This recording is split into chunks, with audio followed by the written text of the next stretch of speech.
NLP క్లాసుల్లో attend అయ్యేటప్పుడు ఒక సూక్ష్మం చెప్పారు. చాలా వాటిల్లో యూనివర్సల్ ట్రూత్ అనేది అందరికీ ఒకటే ఆమోదయోగ్యం అనేది ఒకటి ఉండదని.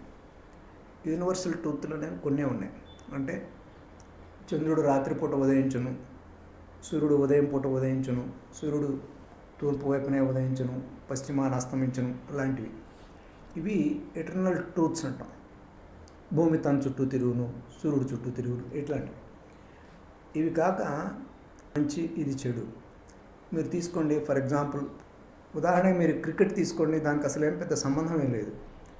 ఒక ఇండియా వాడు కోహ్లీ సిక్సర్ కొడితే మన వాళ్ళంతా చప్పట్లు కొడుతుంటారు.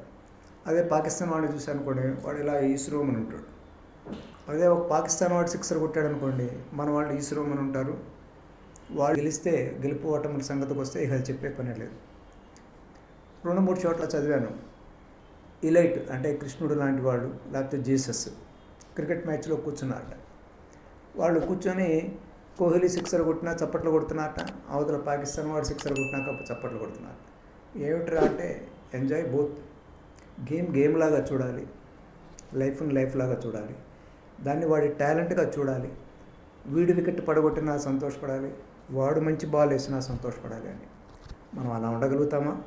ప్రయత్నం చేద్దాం.